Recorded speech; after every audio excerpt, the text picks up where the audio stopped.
Salam saudara yang diberkati oleh Tuhan. Renungan hari ini berjudulkan supaya tidak dapat ditelannya. Pembacaan Alkitab kita ambil dari 1 Petrus pasal yang kelima, di ayatnya yang ke-5 sampai dengan ayatnya yang ke-9. Saya akan bacakan untuk kita semuanya. Demikian jugalah kamu, hai orang-orang muda, tunduklah kepada orang-orang yang tua. Dan kamu semua, rendahkanlah dirimu seorang terhadap yang lain. Sebab Allah menentang orang-orang yang congkak, tetapi mengasihani orang yang rendah hati. Karena itu rendahkanlah dirimu di bawah tangan Tuhan yang kuat, supaya kamu ditinggikannya pada waktunya. Serahkanlah segala kekhawatiranmu kepadanya, sebab Ia yang memelihara kamu. Sadarlah dan berjaga-jagalah. Lawanmu si iblis berjalan keliling sama seperti singa yang mengaum-ngaum dan mencari orang yang dapat ditelannya.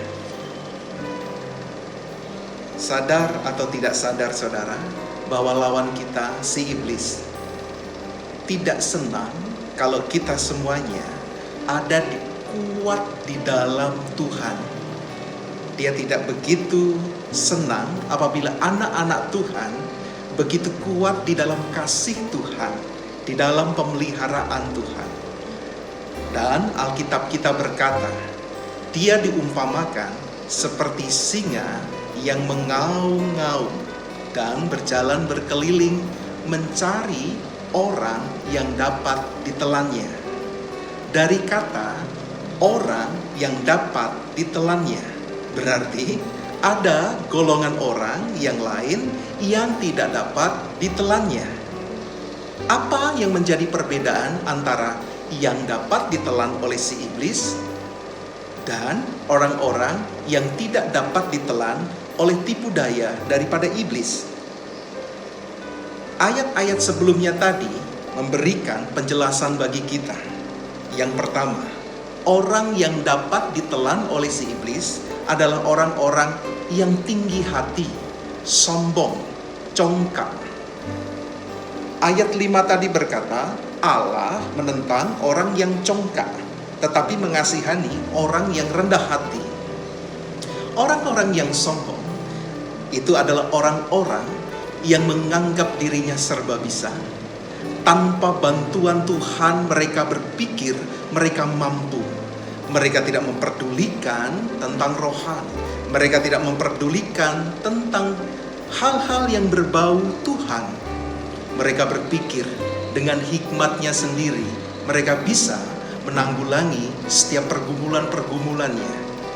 Mereka mengandalkan kekuatan keuangannya, mereka mengandalkan kekuatan relasi, ataupun yang lain.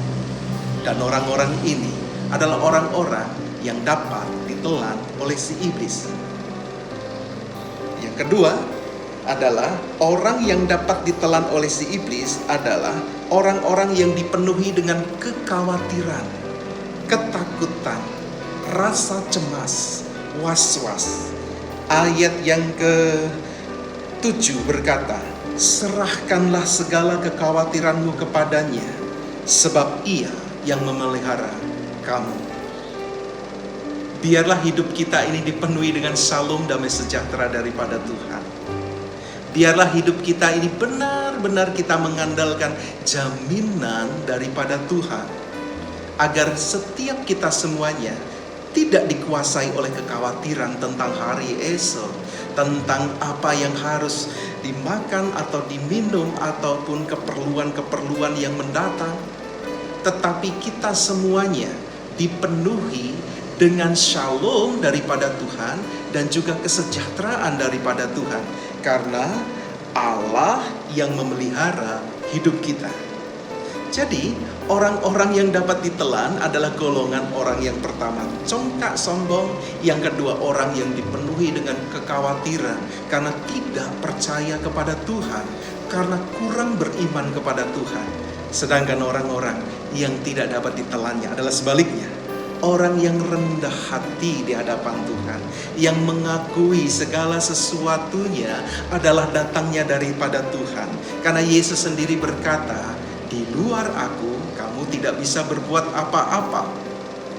Dan orang-orang yang tidak dapat ditelannya oleh si iblis ini adalah orang-orang yang hidupnya penuh dengan ketenangan karena percaya Tuhan menyertai hidupnya. Mari kita berdoa. Bapa yang kami kasihi dalam Kristus Yesus Tuhan, ajari setiap kami ini untuk hidup rendah hati di hadapan-Mu, mengandalkan Engkau di dalam setiap laku dan jalan-jalan kami semuanya. Dan biarlah Tuhan, pemeliharaan-Mu memenuhi hidup kami semuanya. Dan biarlah hati dan pikiran kami ini dipenuhi shalom, damai sejahtera, ketenangan daripada Tuhan. Terima kasih ya Bapa, kami mengucap syukur, haleluya, dalam nama Yesus, amin.